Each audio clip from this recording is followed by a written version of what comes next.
परमसिद्धम्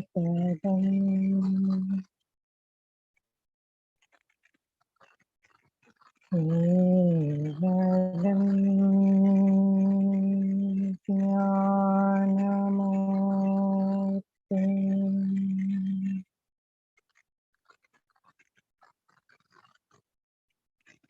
द्वन्द्वातीतम्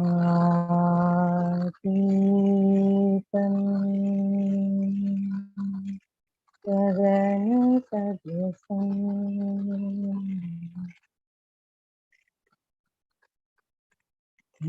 तमस्यादिलक्ष्यम्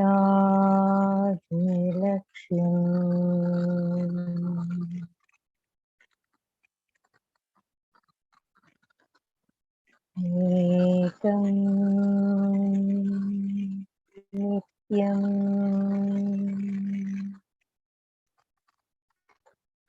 विमलमचलम्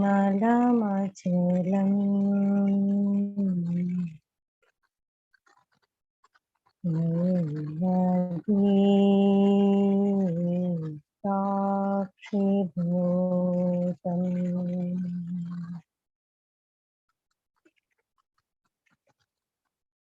भावातीतं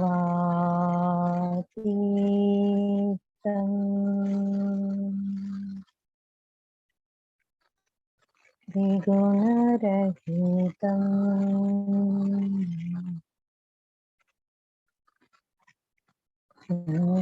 गुरुं तं नमामि।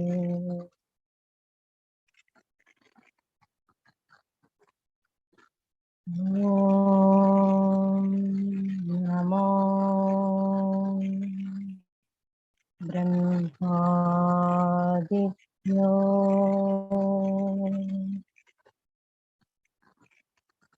ब्रह्मविद्या साम्प्रदायकर्तृभ्यो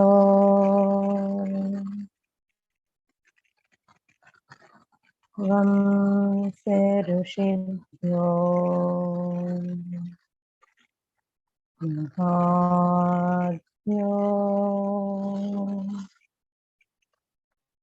नमो गुरुभ्यः। सर्वोपप्लवरहित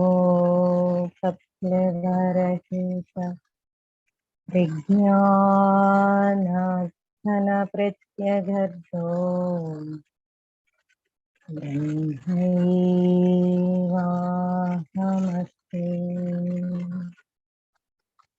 अहं पदार्थरहितः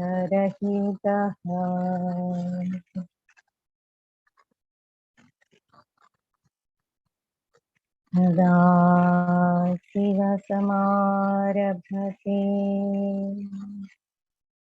श्रीमहाविष्णुसु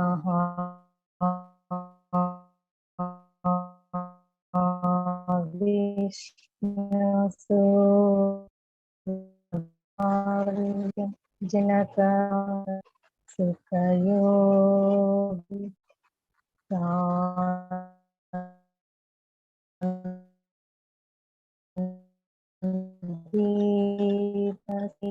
शंकर भगवत्पादाचार्य मध्यमाम्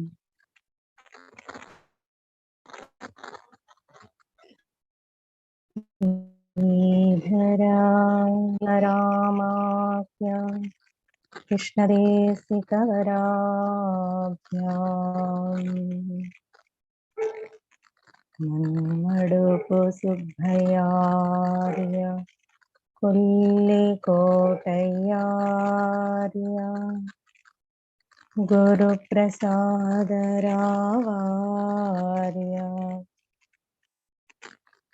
स्वामी निर्भयानन्दाख्य विद्यासागराभ्याम् अस्मदाचार्यपर्यन्ताम् वन्दे गुरुपरम्पराम्।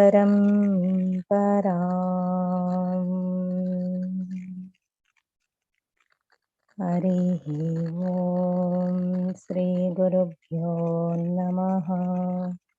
हरिः ओम।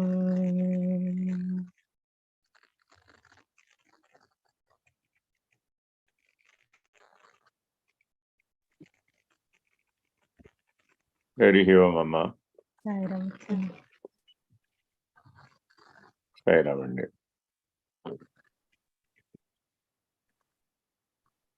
చదవండి.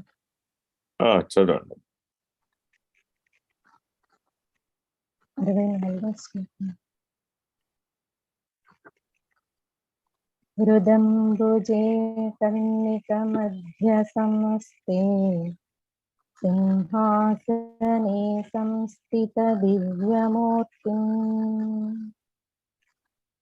ध्यायेद्गुरुं चन्द्रकलाप्रकाशम् सच्चित्सुखाभीष्टवरद्वरं ददानम्. తాత్పర్యం. హృదయ కమలమందు గల బొడ్డు యొక్క మధ్య భాగమందున్న సింహాసనమునందు దివ్య స్వరూపము కలిగి ఉన్నవాడును, చంద్రకళవలె చల్లగా ప్రకాశించడు వాడును, సత్తు చిత్తుల యొక్క కూడిక చేతనైన పరమానందము చేత నిన్నవాడును, కోరిన కోర్కెల నొసంగువాడును అయిన సద్గురువును ధ్యానించగలిగిన. సద్గురుమూర్తి ఏ స్థితిలో ఉంటాడు, ఏ వివేకాన్ని అందిస్తాడు, అట్టి సద్గురుమూర్తిని మనం ఎలా ధ్యానం చేయాలి, ఏ స్థానంలో ఉంటాడు, ఏ స్థానంలో అయితే అతనిని మనం దర్శించగలుగుతాం, ఏ స్థానంలో అయితే వారి యొక్క కృపను పొందగలుగుతాం అనేటటువంటి సూచనలు ఈ ఉపదేశంలో సదాశివుడు గురువై బోధిస్తూ ఉన్నాడు. సాధారణంగా హృదయ మధ్యం అనేది తెలుసుకోవడమే సాధన. సాధన సాధన సాధన అని మానవులందరూ కూడా సాధనాత్ సాధ్యతే సర్వం అనే దృష్టితో సహజంగా అందరూ ప్రయత్నం చేస్తూ ఉంటారు. ఏ ప్రయత్నం చేసినా సాధనే అంటాం. అది ఏ మార్గమైనా, కర్మ మార్గమైన, భక్తి మార్గమైన, జ్ఞాన మార్గమైన, ఏ మార్గంలో అయినా సరే మానవులు చేసే సకల ప్రయత్నాలకు సాధన అని పేరు. అంటే ఒక లక్ష్యం దృష్ట్యా చేయబడుతుంది, ఒక సరి అయిన క్రమ మార్గం దృష్ట్యా చేయబడుతుంది, క్రమమైన విధానంతో చేయబడుతుంది, యమ నియమాలతో కూడుకొని చేయబడుతుంది, సమాధి నిర్ణయంతో చేయబడుతుంది.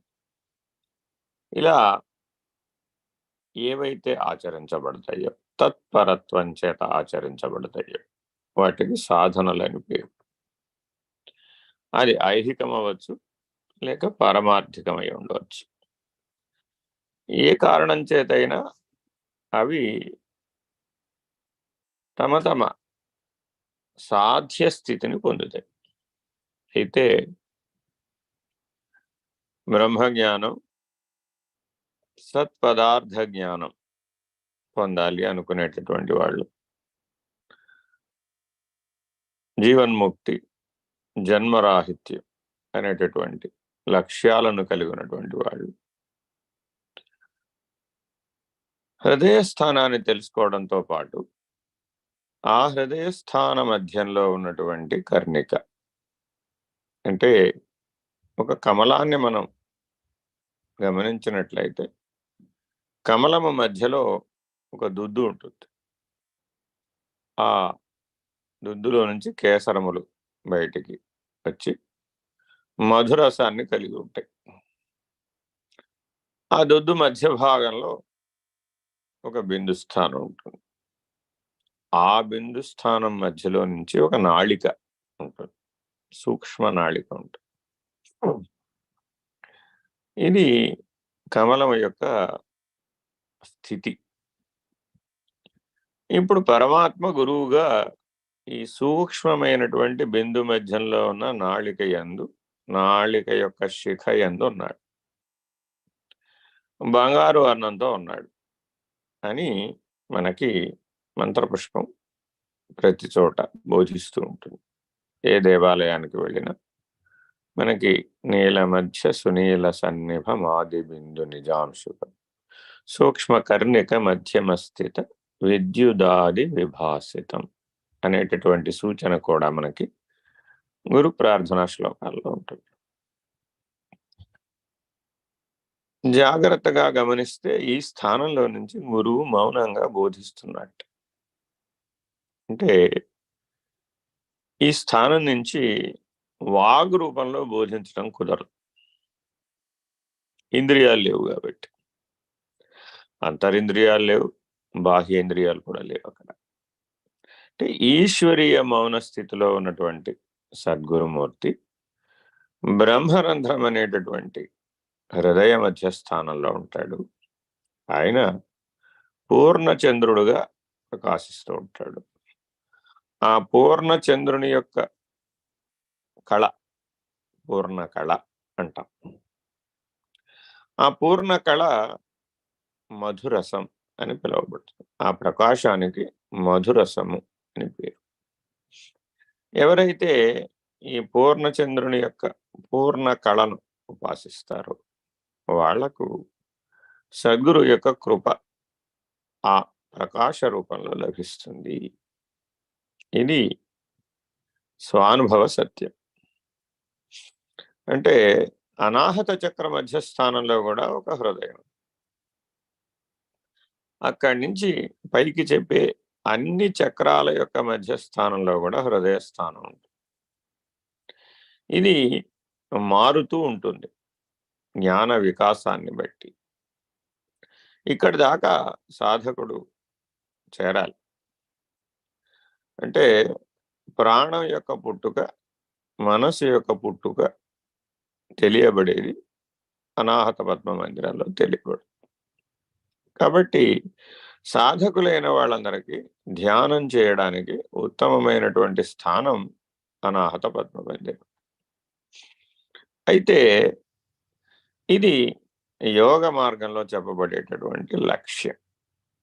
ఎందుకని అంటే యోగం సిద్ధించాలి అంటే అనాహత పద్మ మందిరం తెరవబడాలి.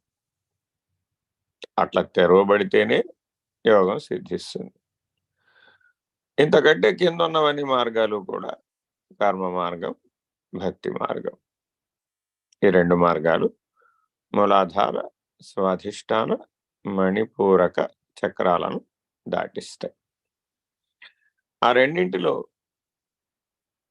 నిష్కామ కర్మ ద్వారా, శరణాగతి ద్వారా దాటినటువంటి సాధకుడు అనాహత పద్మ మందిరంలో శిష్యుడుగా మారతాడు.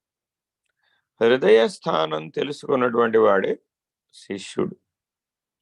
ఇది తెలియబడకపోతే, ఇది తెరవబడకపోతే శిష్యుడు కాజాలు, సాధకుడుగానే ఉండిపోతాడు. ఇది తెరవబడినటువంటి, ఇది తెలియబడినటువంటి శిష్యుడు గురువును మానసికంగా వెంబడించగలుగుతాడు. మిగిలిన వాళ్ళు భౌతికంగా మాత్రమే వెంబడించగలుగుతారు. అందుకని కింద ఉన్నటువంటి మూలాధార, స్వాధిష్టాన, మణిపూరక చక్రాలలో పరిణామం, వికాసం పొందేటటువంటి సాధకులు మానసికంగా వెంబడించలేరు. అంటే స్థూల, సూక్ష్మ, మానసిక, బౌద్ధిక చైతన్య అనేటటువంటి 5 స్థాయిలలో, 5 తలాలలో వికాసం జరుగుతూ ఉంటుంది. ఎవరైతే మూలాధారాన్ని దాటుతారో వాళ్ళు స్థూలాన్ని దాటుతారు. కానీ భౌతిక సూక్ష్మం, దీంట్లో కూడా మళ్ళా స్థాయి భేదం ఉంటుంది. భౌతిక సూక్ష్మం ఉంటుంది, మానసిక సూక్ష్మం ఉంటుంది, బౌద్ధిక సూక్ష్మం ఉంటుంది, చైతన్య సూక్ష్మం ఉంటుంది. మూలాధారం దాటిన దగ్గర నుంచి సూక్ష్మం అనే అంటాం, కానీ చిట్ట చివరిది చైతన్యంలో ఉన్నటువంటి సూక్ష్మం. ఈ సత్యాన్ని మనం అనుభవపూర్వకంగానే గ్రహించాలి. ఇవి వివరించడానికి వీలుగా. అయితే అనేక మార్గాలలో వీటిని అందించే ప్రయత్నాలు జరుగుతూ ఉంటాయి, అనేక సాధనా మార్గాలలో కూడా. కానీ జ్ఞాన మార్గంలో, రాజయోగ మార్గంలో హృదయం అంటే బ్రహ్మరంధ్ర మధ్యమే హృదయం. అనాహత పద్మ మందిరం నుంచి బ్రహ్మరంధ్ర మధ్యస్థానం వరకు మానవుడు పరిణామం చెందాలి. నేను నేను నేననే అహమిక అన్ని పద్మాలలో కూడా పనిచేస్తూ ఉంటుంది. అది మూలాధారంలో పనిచేసినప్పుడు నేనే కర్త అనే అహంకార రూపంలో పనిచేస్తుంది.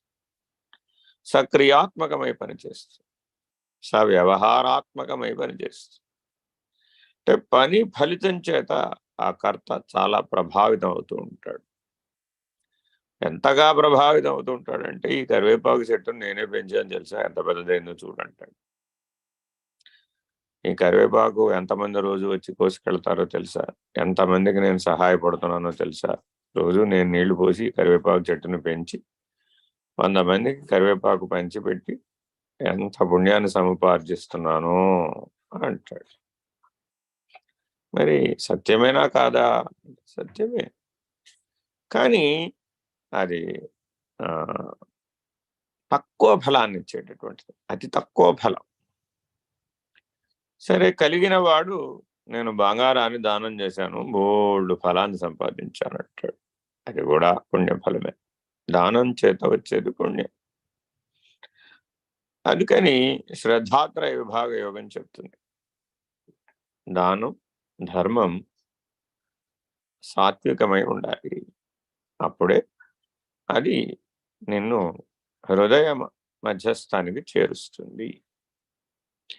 లేకపోతే అది నిన్ను జన్మ కర్మ చక్రంలోనే తిప్పుతూ ఉంటుంది. కర్మ సంగత్వం నిన్ను వదిలిపెట్టదు.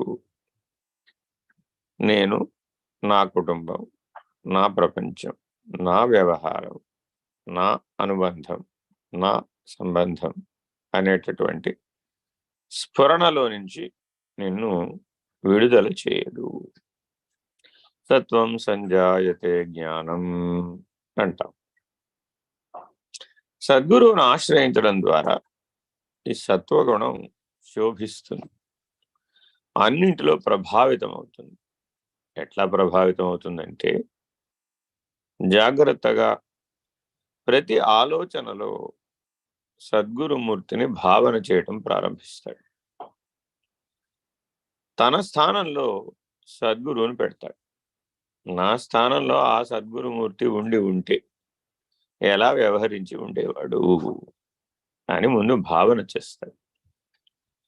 అలా భావన చేయగా చేయగా చేయగా, గురువాక్యాన్ని ధారణ చేయగా చేయగా, గురువాక్య స్ఫురణతో జీవించడం ప్రారంభిస్తాడు.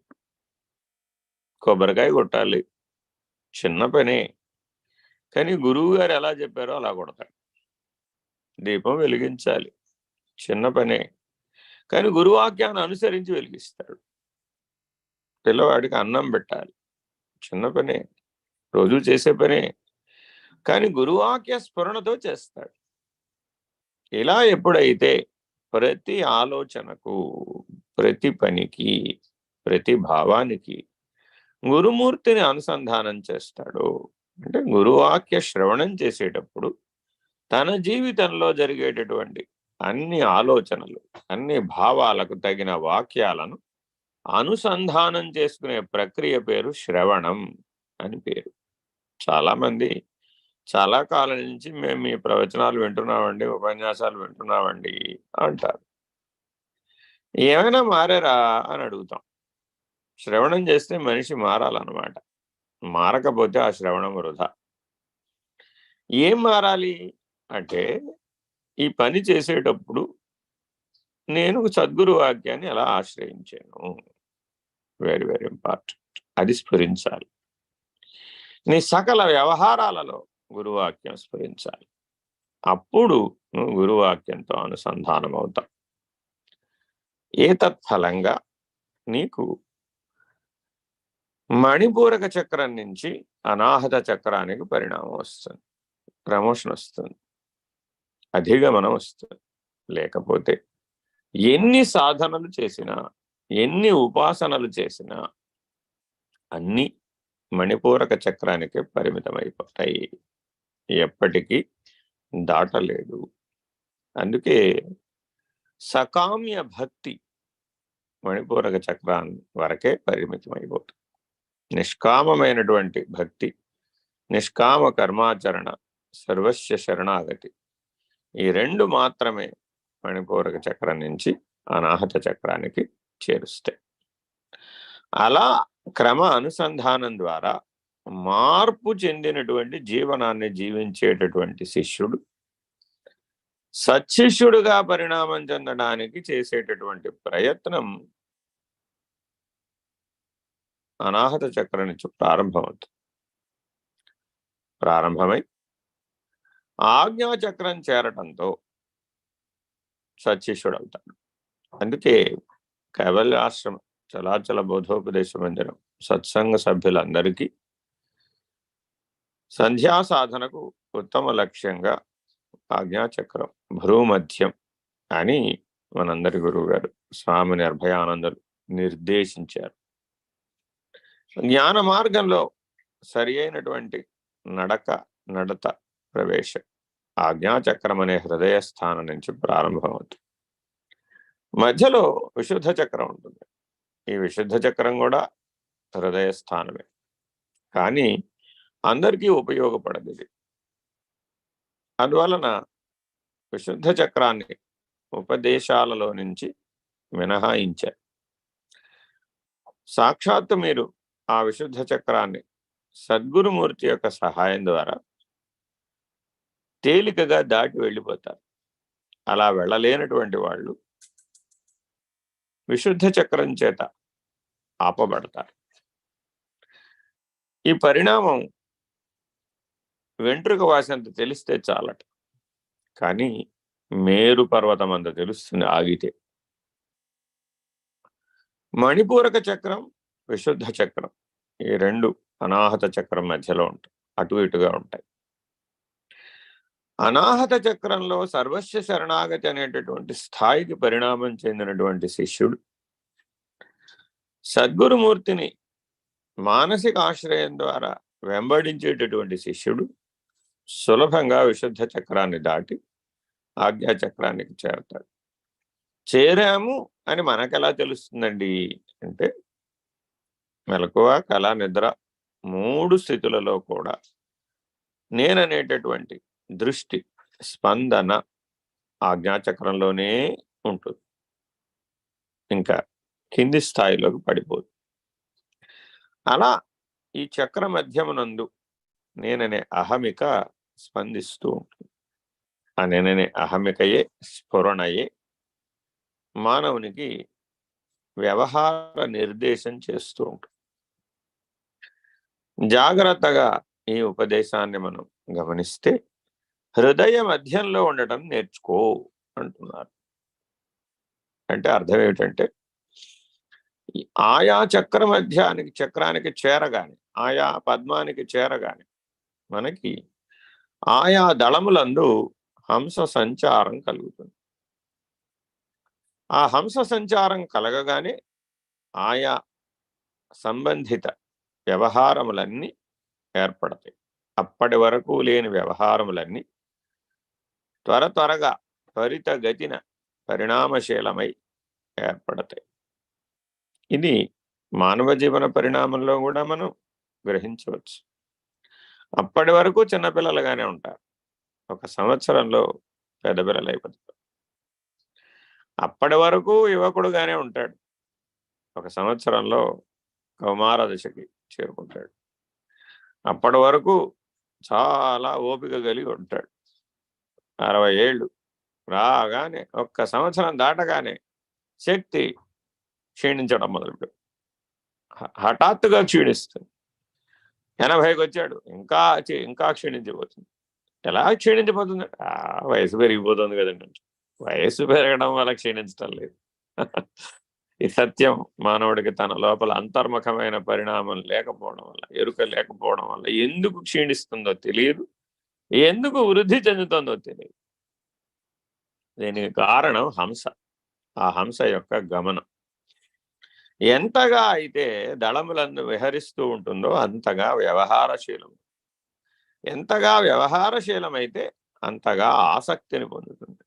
ఎంతగా ఆసక్తిని పొందితే అంతగా ఇంద్రియముల యొక్క శక్తిని పుంజుకుంటుంది.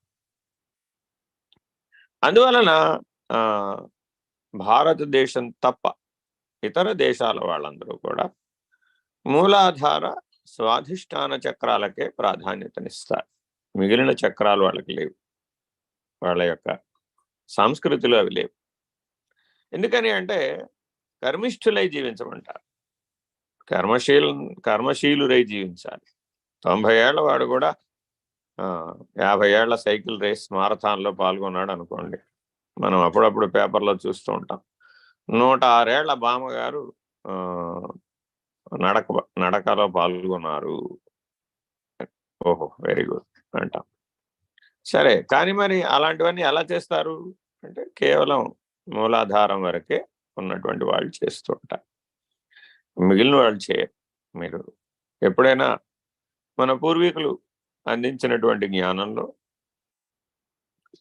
ఋషులు జీవించిన జీవన విధానాన్ని మనం గమనిస్తే వాళ్ళెవరూ కూడా అనాహత పద్మ మందిరం కింద వ్యవహారాన్ని కలిగి ఉండరు. సశక్తులై ఉంటారు, కానీ ఏ వ్యవహారం కలిగి ఉండరు. కాబట్టి హంసతత్వాన్ని ఎరిగినటువంటి వాడే సాధకుడు. ఆ హంసను అనాహత పద్మ మందిరంలో నియమించుకున్నవాడే శిష్యుడు. ఆ హంసను ఆజ్ఞాచక్రంలో నియమించుకున్నటువంటి వాడే సత్శిష్యుడు. ఇలా జాగ్రత్తగా హంస మంత్రోపదేశం ఎవరికైతే ఉందో వాళ్ళు ఈ హంసతత్వాన్ని బాగా తెలియాలి. దళములందు విహరించేటటువంటి హంసకు జీవహంస అని పేరు. కర్ణికా మధ్య నాళంలో సుషుమ్నా నాడి ఉంటుంది. అంటే ఇవన్నీ అంతర్సుషుమ్నా నాడి మీద పేర్చబడినటువంటి పద్మాలు. పరమాత్మ అంటాడు సూత్రే మణిగణ ఇవ అని. అందరూ చదువుకుంటారు, కానీ యోగి అయిన వాడికి దర్శనం కలుగుతుందట ఆ సూత్రం వినగానే. ఆహా, నాలో ఉన్నటువంటి సూత్రం గురించి ఎంత బాగా చెప్పాడు పరమాత్మ. ఎందుకనంటే ఒక్కొక్క చక్రం, ఒక్కొక్క పద్మం ఆ మణుల వలె ప్రకాశిస్తూ ఉంటుంది. మూలాధారం ఒకలాగా ప్రకాశిస్తుంది, స్వాధిష్టానం ఒకలాగా ప్రకాశిస్తుంది, మణిపూరకం ఒకలాగా ప్రకాశిస్తుంది, అనాహతం మరోలాగా ప్రకాశిస్తుంది, విశుద్ధం మరోలాగా ప్రకాశిస్తుంది. ఎందుకంటే ఇవన్నీ పంచభూత తత్వాలకు ప్రతీక. ఆయా పంచభూత లక్షణాల వలన ఆయా ప్రకాశమును కలిగి ఉంటాయి అవి. ఆ ప్రకాశ లక్షణంతో దాన్ని గుర్తిస్తాడు, వ్యవహార లక్షణంతో గుర్తించడు. ఎవడైతే ప్రకాశ లక్షణంతో గుర్తిస్తాడో వాడు సుషుమ్నా నాడి మధ్యలో ఉంటాడు. ఎవడైతే వ్యవహార లక్షణంతో గుర్తిస్తాడో వాడు ఎడా పింగళ మధ్య విహరిస్తూ ఉంటాడు. ఆ దళములన్నీ ఎడా పింగళ మీద సంచరిస్తూ ఉంటాయి. అందువలనే మనకి వ్యవహారశీలం అవ్వాలి అంటే ఎడా పింగళలో హంస తిరుగుతూ ఉండాలి, అప్పుడే అది వ్యవహారశీలం అవుతుంది. సుషుమ్నలో ఉన్నప్పుడు అది అవ్యవహారిగా ఉంటుంది. అది తెలియాలి అంటే ఆ దుద్దు మధ్య భాగంలో ఉన్నటువంటి సూక్ష్మమైన బిందు స్థానంలో నిలబడాలి. ఇది మూలాధారంలో కూడా ఉంటుంది. ఆ బిందు మధ్యలో నిలబడినటువంటి వాడికి ఆ చక్రాధిష్టాన దేవత దర్శనం కలుగుతుంది. ఆ చక్రాధిష్టాన దైవం యొక్క అనుగ్రహం కలుగుతుంది. దర్శనంతో పాటు అనుగ్రహం కలుగుతుంది. అప్పుడు అతనిలో ఉన్నటువంటి సూక్ష్మమైనటువంటి వాసనలు, సంస్కారాలు బయటకు వస్తాయి. దర్శనం అయినాక తనకు తెలియదు, ఆయా వాసనా బలం మేరకు ఆ దర్శనమైనటువంటి దైవాన్ని అభిలాష, కోరికను వ్యక్తం చేస్తాడు. తథాస్తు అంటారంతే. మీరు పురాణాలు చదివితే కోరికలు అడిగినటువంటి మహానుభావులు చాంతాడంత కోరిక చదువుతాడు. వరం ఇచ్చే దైవం తథాస్తు అంటాడు, అంతే, ఇంకేమనడు. అదేమిటండి, నేను 15 నిమిషాలు కోరిక చాంతాడంతా చదివా కదా, మీరేమిటి ఒక క్షణంలో తథాస్తు అని వదిలేసి మాయమైపోయి ఉంటాడు. అదంతే నాయన. కాబట్టి దైవం తథాస్తు అంటే చాలట, అంతే, అది అయిపోతుంది, అంతే, ఆ సిద్ధి కలుగుతుంది, ఆ శక్తి కలుగుతుంది. ఇప్పుడు వ్యవహారం అంతా ఆ సిద్ధితో ఆ శక్తితో చేస్తాడు. ఇలా క్రమమైన పరిణామం మానవులలో, సాధకులలో ముఖ్యంగా జరుగుతూ ఉంటుంది. సాధకులైన వాళ్ళు తమ అనుభవాలు అనేకం చెప్తూ ఉంటారు.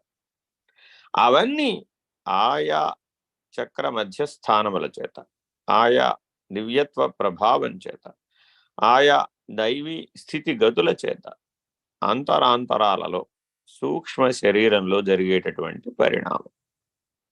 స్థూలం దాని పనిముట్టు తదనుగుణ్యంగా పనిచేస్తూ ఉంటుంది.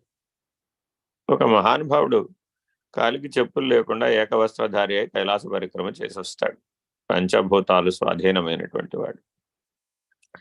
మరొక మహానుభావుడు అగ్ని మధ్యంలో ఏ ఇబ్బంది లేకుండా కూర్చోగలుగుతాడు. మరొక మహానుభావుడు భూ సమాధి చెంది ఊరకొండగలుగుతాడు. మరొక మహానుభావుడు జలస్తంభన చేత జలమధ్యంలో కూర్చోగలుగుతాడు. ఇలా పంచభూతాలు స్వాధీనం చేసుకున్నటువంటి వాళ్ళు అనేక రకాలైనటువంటి సిద్ధులతో వ్యవహరిస్తూ ఉంటారు. మరికొంతమంది అణిమాద్యష్ట సిద్ధులను లోక కళ్యాణం కొరకు ప్రదర్శిస్తూ ఉంటారు. దైవత్వం నిరూపితం అవుతూ ఉంటుంది. ఇవన్నీ మానవుల చేతనే చేయబడుతున్నాయి. ఇతర ఏ జీవరాశి చేత సాధ్యపడదు. కారణం, మానవుడికి ఒక్కడికే హృదయ పద్మం వికసించి ఉంటుంది. మిగిలిన జీవరాశిలో హృదయ పద్మం వికాసం ఉండదు. వాటికి కేవలం మూలాధార పద్మం ఒక్కటే వికసించి ఉంటుంది. అందువలననే ఆహార, నిద్ర, భయ, మైథునాది క్రియలు తప్ప వాటికి ఏ రకమైనటువంటివి సాధ్యపడవు. కానీ ప్రతి చోట ఒక ఎక్సెప్షన్ ఉంటాయన్నమాట. పక్షులలో గరుత్మంతుడను నేనే, వానరులలో హనుమంతుడు నేనే, ఇలా రకరకాలైన ఉదాహరణలు మనకు కనబడతాయి. పాములలో నేనే, ఎవరు, వాసుకి అంటాడు. ఇలాగా అక్కడ దైవీ ప్రభ, దైవీ ప్రతిభ, దైవీ ప్రజ్ఞ, దైవీ చైతన్యం ఆయా జీవరాశులలో కూడా అనంతమై ప్రకటితమవుతుంది. గుర్తుపెట్టుకోవాలి. సాధన దేనికయ్యా? నీలో ఉన్న దివ్యత్వం ప్రకటితం అవడానికి. ఇది చాలా చాలా ముఖ్యం. చాలామంది సాధన దేని కొరకయ్యా అంటే ఏవేవో లక్ష్యాలు చెప్తారు. ఆ లక్ష్యాలు ఏవి సత్యం కావు. సత్యమైన లక్ష్యం ఏమిటయ్యా అంటే నువ్వు దివ్యాత్మస్వరూపుడు అనేటటువంటి స్థితిని దివ్యానుభవం ద్వారా పొందుతావు. ఏమండి, గృహప్రవేశం చేయాలి, ఓ విధానంతో చేయాలి. ఓ సత్యనారాయణ వ్రతం చేయాలి, ఓ విధానంతో చేయాలి. ఓ హోమం చేయాలి, ఓ విధానంతో చేయాలి. ఎందుకు చేయాలి ఇదంతా? కర్మ మార్గాన్ని ప్రశ్నించినా కూడా అదే సమాధానం. ఆ దివ్యత్వ దర్శనం, ఆ దైవీ ప్రభ, ఆ దివ్య చైతన్యాన్ని గుర్తించగలిగేటటువంటి సామర్థ్యాన్ని పొందటం, ఆ దృష్టిని పొందటం, దివ్య దృష్టిని పొందటం. పురుషోత్తమ ప్రాప్తి యోగంలో అర్జునుడు అంతటి వాడు అడుగుతాడు, ఏమయ్యా నీ గురించి విభూతి యోగంలో చాలా చెప్పావు, అవన్నీ నాకేదో తెలిసినట్టే ఉంది కానీ తెలియనట్టుగా ఉంది. తెలీదా అంటే తెలిసినట్టుగా ఉంది. తెలుసా అంటే సరిగ్గా తెలిసినట్లేదు. సరిగ్గా తెలిసేట్టు నాకు ఏదైనా అర్థమయ్యేటట్టు, నిర్ణయం అయ్యేటట్లు చెప్పచ్చు కదా అంటాడు. అంటే సరేలేవయ్యా, నువ్వు అట్లా బుద్ధితో ఆలోచించినంత కాలం, ఇంద్రియ పరిధిలో నువ్వు ఆలోచించినంత కాలం సాధ్యపడదు. బుద్ధిని దాటితే నీకు దివ్య దర్శనం కలుగుతుంది. అంతరింద్రియం దాటితే, ప్రత్యేగాత్మ స్థితిలో నిలబడితే నీకు దివ్య దర్శనం కలుగుతుంది అంట. నాకు రాదే అంటాడు. రాదే అంటే సరేలే, డోంట్ వరీ, దివ్యం దదామి తే చక్షుం అని ఒకసారి అలా చూస్తాడంతే. ఏం చేయలేదు అక్కడ పరమాత్మ, కేవలం అర్జునుడు అలా చూశాడంతే. సద్గురువై చూశాడు, పరమాత్మ గురువై చూశాడు. ఏమండి, పరమాత్మ ఉద్ధరించదలుచుకుంటే ఆ సందర్భం వస్తే కాలకర్మవశాన చూస్తే చాలట, అంతే, అయిపోయింది, జీవితం మారిపోతుంది, దివ్య దర్శనం వచ్చేస్తుంది. వెనువెంటనే అర్జునుడికి విరాట్ రూప దర్శనం, విశ్వరూప దర్శనం కలిగి. మరి అప్పటిదాకా కనపడలేదే అంటే ఆ స్థితి లేదు కాబట్టి. కాబట్టి ఆ విశ్వరూప దర్శనాన్ని పొందాలి అంటే ఆజ్ఞాచక్ర స్థానంలో ఉండాలి. అక్కడ ఉన్నవాడికే అది సాధ్యమవుతుంది. అది సద్గురు సహాయం ద్వారా అనాహత పద్మ మందిరంలో నుంచి ఆజ్ఞాచక్రంలో మేల్కోవాలి. ఆ మేలుకొలుపు శాశ్వతమవుతుంది. అప్పుడు అతనికి ఈ విశ్వమంతా పరమాత్మగానే కనబడుతుంది. చాలామంది ఆ విశ్వరూప దర్శనాన్ని చిత్రించే ప్రయత్నం చేస్తారు. ఏదో 16 ముఖాలు, అటు 8 ఇటు 8 పెట్టి 16 ముఖాలతో 32 చేతులతో ఇలా చూపిస్తారు. అదంతా తాత్వికమైన దృక్పథంతో చెప్పబడినటువంటి విధానం, ప్రతీకాత్మకం. వాస్తవానికి అలా ఉందని కాదు. అనంత విశ్వమంతా, ముల్లోకములంతా వ్యాపించినటువంటి స్వరూపం అది. దీనికి ఇన్ని తలకాయలు ఇన్ని చేతులను ఎలా చెప్తాము? సహస్ర శీర్షా పురుష, సహస్రాక్ష సహస్రపాత్, అనంతా వై విష్ణు, ఇలా ఎన్నో ఉదాహరణలు ఉన్నాయన్నమాట వేదంలో. మరి ఆ అనంత స్వరూపాన్ని ఏదో ఒక కాళ్ళు చేతులు ఉన్నట్టుగా, ఓ 32 చేతులు ఉన్నట్టుగా, ఓ 16 ముఖాలు ఉన్నట్లుగా చెప్పటం పిల్లవాడికి మనం ఏనుగు బొమ్మిచ్చి ఏనుగుని గురించి చెప్పినట్టు. కానీ సరి అయినటువంటి నిజ దర్శనాన్ని పొందగలిగే సామర్థ్యం సహస్రార మధ్యంలో వస్తుంది. అది కూడా హృదయమే. ఆజ్ఞాచక్ర మధ్యస్థానము హృదయమే, సహస్రార మధ్యస్థానము హృదయమే. ఎవరికైతే ఈ సహస్రార మధ్యస్థానంలో ఈ విశ్వరూప దర్శనం కలుగుతుందో వాడికి పురుషోత్తమ ప్రాప్తి కలుగుతుంది అని పరమాత్మ విశ్వరూపుడై బోధించినటువంటి గొప్ప ఉపదేశం భగవద్గీతలో. ఏమంటాడంటే బలిష్టమైన కాలస్వరూపుడను నేనే అంటాడు. ఏమిటయ్యా నీ స్వరూపం? ఆ విశ్వరూపుడైనటువంటి పరమాత్మ యొక్క స్వరూపం ఏమిటయ్యా అంటే కాలమే నేనయ్యా అంటాడు. ఏ కాలంలో విశ్వం ప్రాదుర్భవిస్తోందో, ఏ కాలంలో విశ్వం లయిస్తోందో, ఏ కాలంలో బ్రహ్మాండాలు ఉద్భవిస్తున్నాయో, ఏ కాలంలో బ్రహ్మాండాలు లయిస్తున్నాయో, ఏ కాలంలో పిండాండాలు ఉద్భవిస్తున్నాయో, ఏ కాలంలో పిండాండాలు లయిస్తున్నాయి, ప్రాదుర్భావ లయములు మాత్రమే కలిగినటువంటి కాలచక్రాధిష్టానమును నేను అంటాడు. అలా దర్శిస్తాడట. అదిగా విశ్వరూప దర్శనం అంటే. కాబట్టి ఆ కాలచక్రంలో ప్రవేశం కలగాలి అంటే సద్గురుమూర్తితో అభేద సిద్ధిని పొందాలి. వారే అంటారు, నీకు నాకు భేదం లేని స్థితిలో నిన్ను ఉంచాను కాబట్టి నువ్వు నన్ను చూడగలుగుతున్నావు అంటే సముద్రం నదిని కలిపేసుకుందట. అప్పుడు నది ఎక్కడ ఉంది? నదికి ఉనికి లేదు. అలాగా ఆ పరమాత్మ అర్జునుడిని కలిపేసుకున్నాడు. అర్జునుడికి డౌట్ వస్తుంది, నేను బయట నుండి చూస్తున్నాను కదా, నేను బయట ఉన్నాను అనుకుంటే అర్జునుడు కూడా అప్పుడు పరమాత్మ హృదయంలో కనబడతా. ఓ, నేను కూడా అక్కడ కనబడుతున్నానే, కాబట్టి నాకు పరమాత్మకి భేదం లేదని నిర్ణయానికి వస్తాడు అనమాట. దర్శనం ద్వారా మనకి నిర్ణయం కలుగుతుంది. కాబట్టి దర్శన, స్పర్శన, సంభాషణ, విచారణల ద్వారా సద్గురుమూర్తినిలో వివేకం అనే దర్శనాన్ని కలిగిస్తాడు. చాలా చాలా ముఖ్యమైన ఉపదేశం ఇది. సద్గురు ధ్యానం చేయాలి అంటే వాడి స్థాయిని బట్టి, వాడి సాధనా బలాన్ని బట్టి మెలకువ, కల, నిద్రలలో అనుసంధానం చేయాలి. సహజమయ్యేట్లుగా అనుసంధానం చేయాలి. నీ అంతఃస్ఫురణ మేల్కొనేటట్లుగా అనుసంధానం చేయాలి. అభేద నిర్ణయం అయ్యేటట్లుగా అనుసంధానం చేయాలి. అలా ఎవరైతే చేస్తారో ఆ హంసతత్వాన్ని ఆధారంగా చేసుకుని, అందుకని హంసతత్వానికి లక్ష్యం పరమహంస. అది సహస్రార మధ్యంలో మాత్రమే సాధ్యమవుతుంది. జీవహంస వేరే, కలహంస వేరే, అచలహంస వేరే. ఈ అచలహంస నిర్ణయం సహస్రార మధ్యంలో ఉన్న బిందు మధ్యంలో తెలుస్తుంది.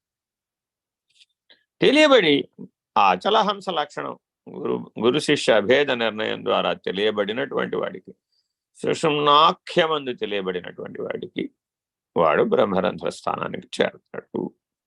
అక్కడ ఒక అష్టదళ పద్మం ఉంటుంది. ఆ పద్మ మధ్య స్థానంలో కూడా అది కూడా హృదయ స్థానమే.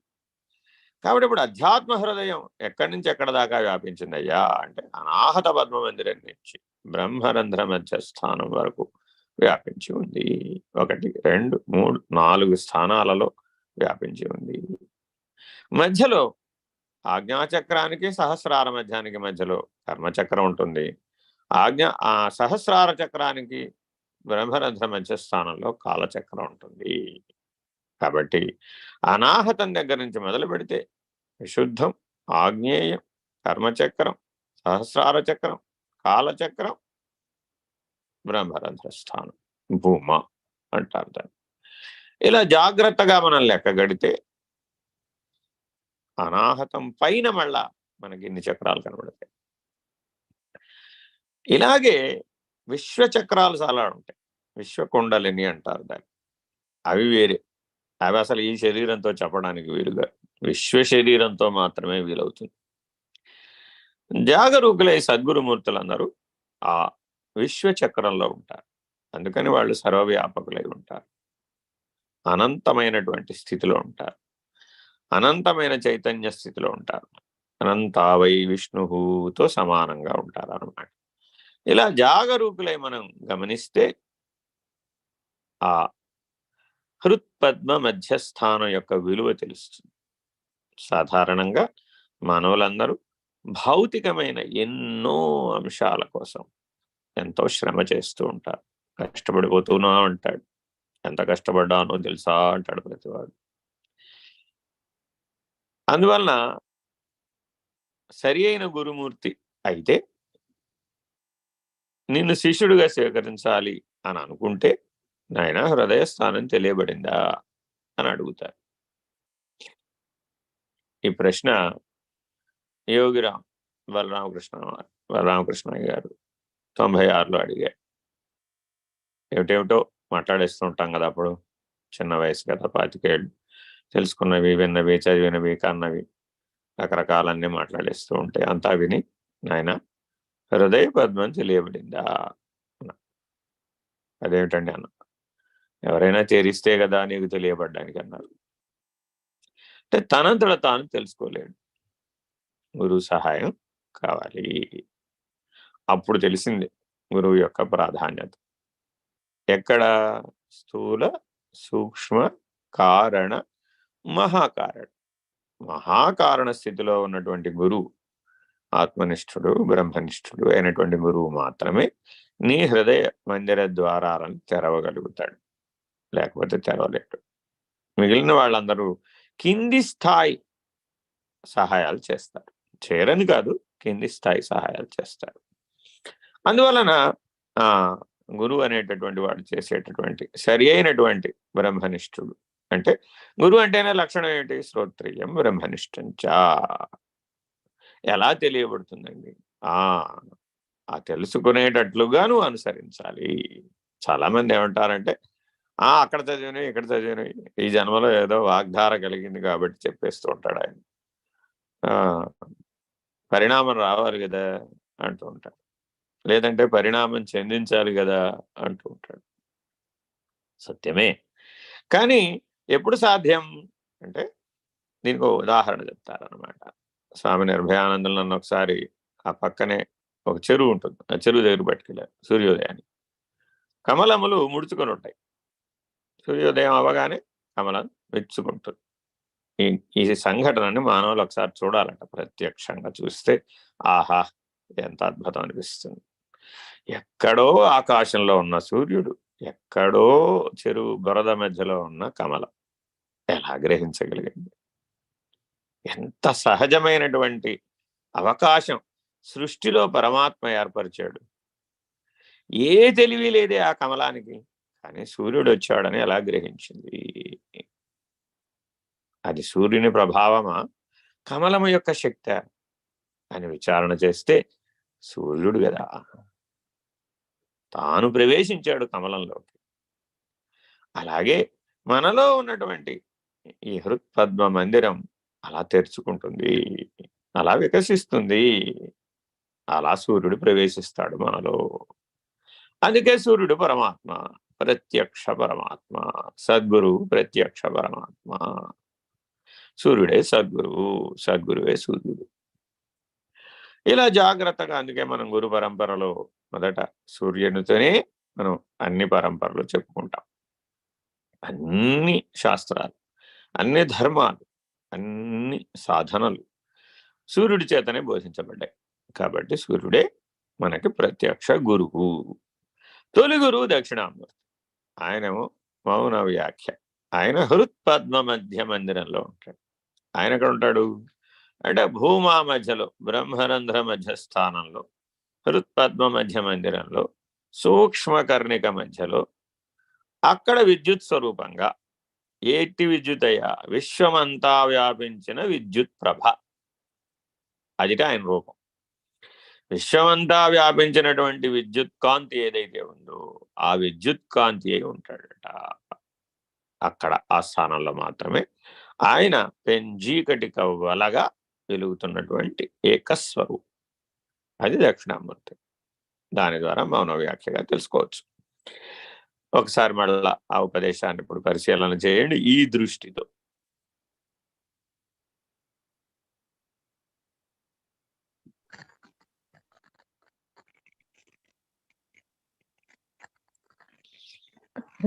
హృదం భుజే కర్ణిక మధ్య సంస్థం సింహాసనే సంస్థిత దివ్యమూర్తి ధ్యాయేద్ గురుం చంద్రకళా ప్రకాశం సచ్చిత్ సుఖాభీష్టవరం దధానం.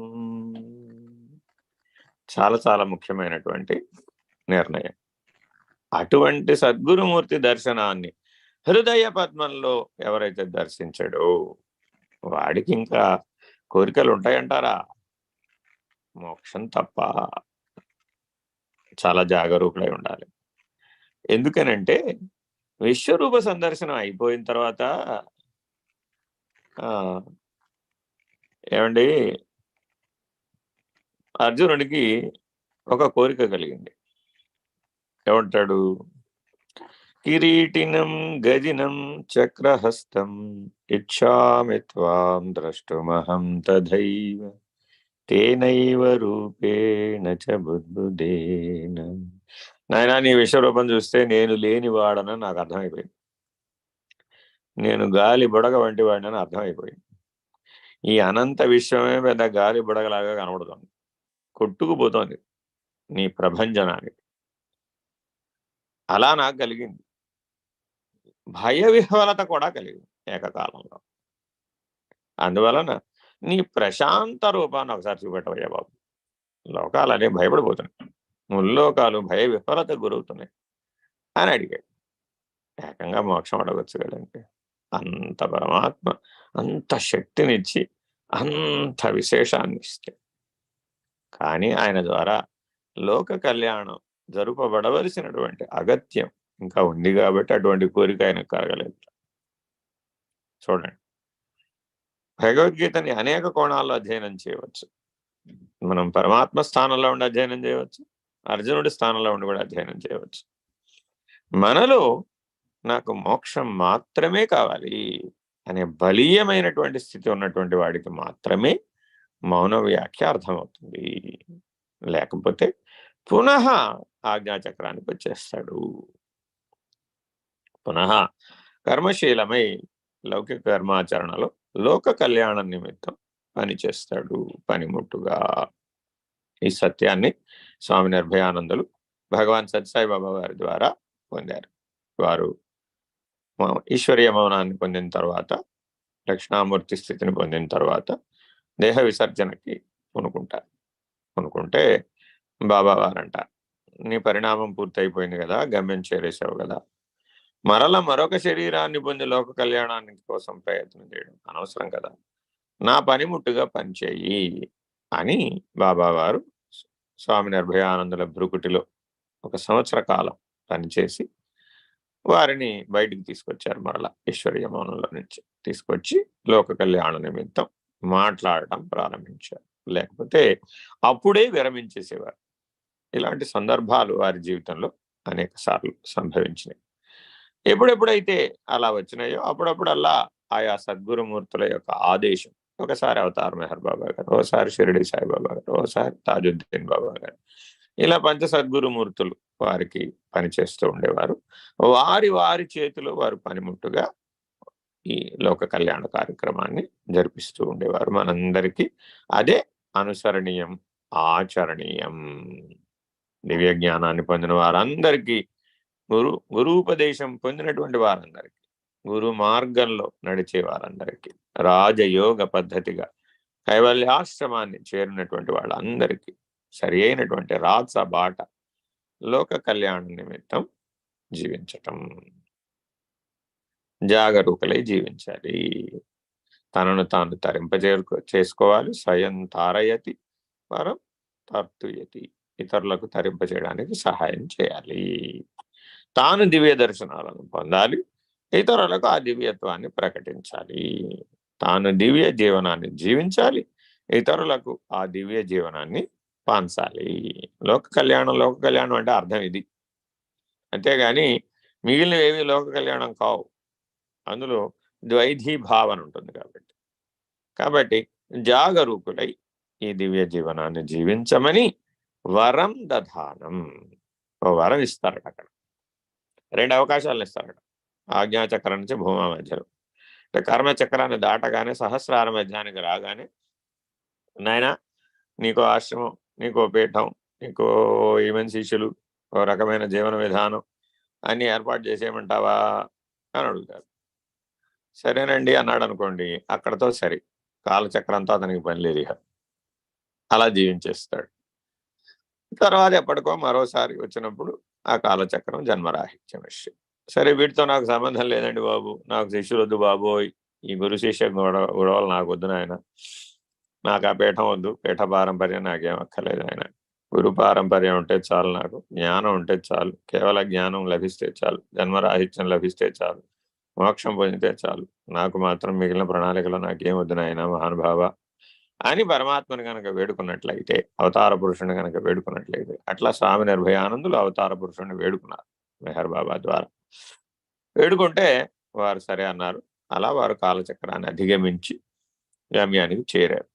మనం కూడా అలాగే ఏ పారంపర్యంలో పరిమితం అవ్వకుండా ఆవరణ రహితం అయ్యేటట్లుగా మనం గనక జీవించినట్లయితే ఆ మోక్ష సన్యాస స్థితికి, జన్మరాహిత్య స్థితికి మనం నిర్ణయం పొందవచ్చు.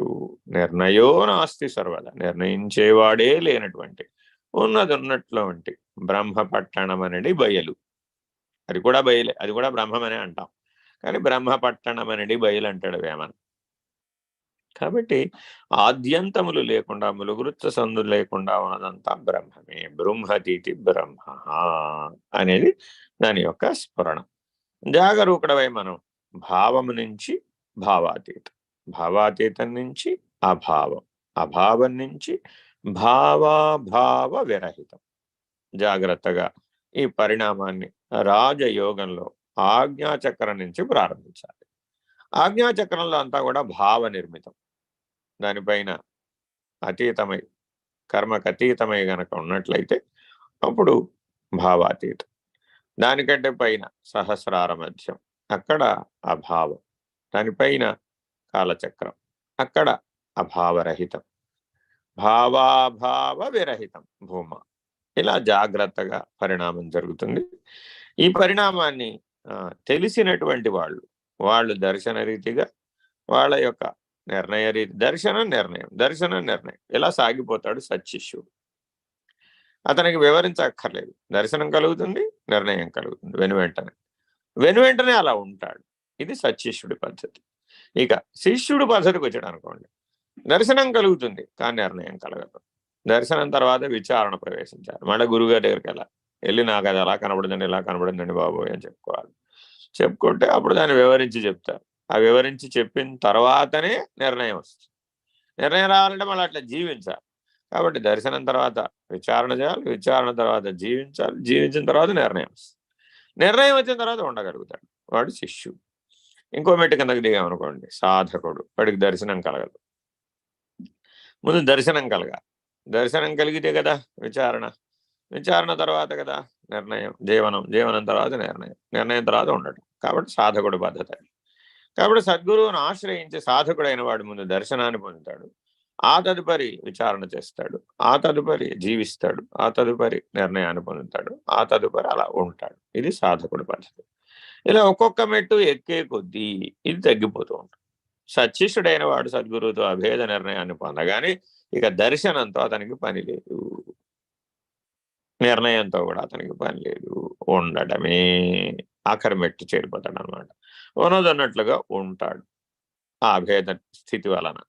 అందువలన గురువు ఏ పరబ్రహ్మమైనటువంటి స్థితిని, గురువు ఏ పరాత్పరమైనటువంటి స్థితిని కలిగి ఉంటాడో శిష్యుడు కూడా గురు హృదయంలో మమేకమై ఉంటాడు. కాబట్టి అదే నిర్ణయాన్ని కలిగి ఉంటాడు.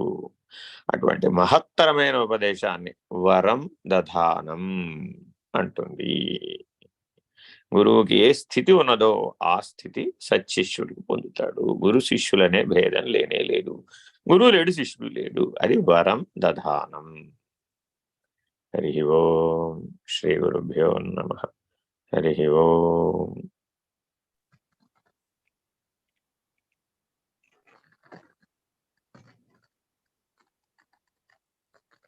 హరి ఓం. శ్రీ గురుభ్యో నమః. హరి ఓం.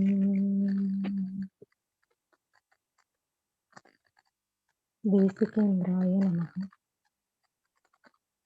శ్రీమత్పరశివరూప గురో కామిత శోషితలోక గురో విబుధా ప్రార్థితలోక గురో అముదమదాంత సుదీప గురో కలిపాదిత సంప్రాప్త గురో స్థాపిత షణ్మత సార గురో స్థాపాపవమునివంద్య గురో శ్రద్ధాధ్యక్షర శాంత గురో కరుణాసాగర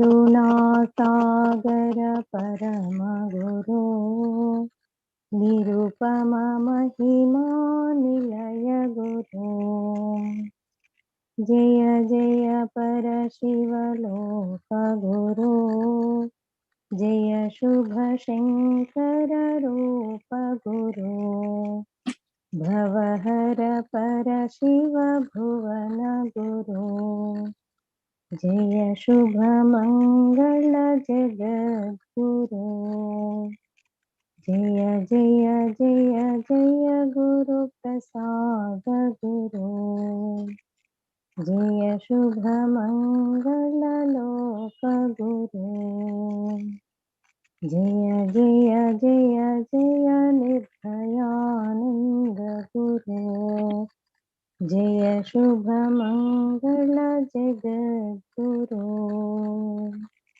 జయ శుభ మంగళ జగద్గురో. హరి ఓం. శ్రీ గురుభ్యో నమః. హరి ఓం.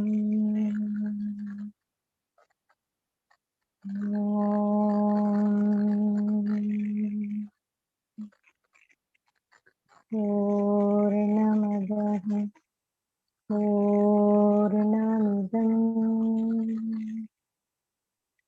పూర్ణాత్ పూర్ణముదచ్యతే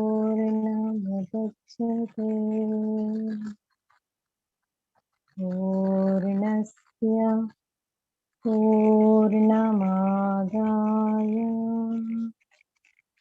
పూర్ణమేవావశిష్యతే.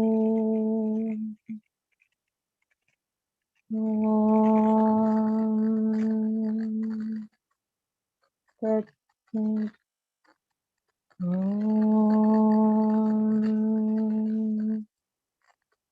శాంతి శాంతి శాంతి. హరి ఓం.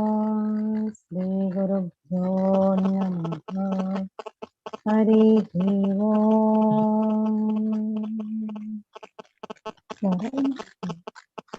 నారాయణ నారాయణ. హరి ఓం.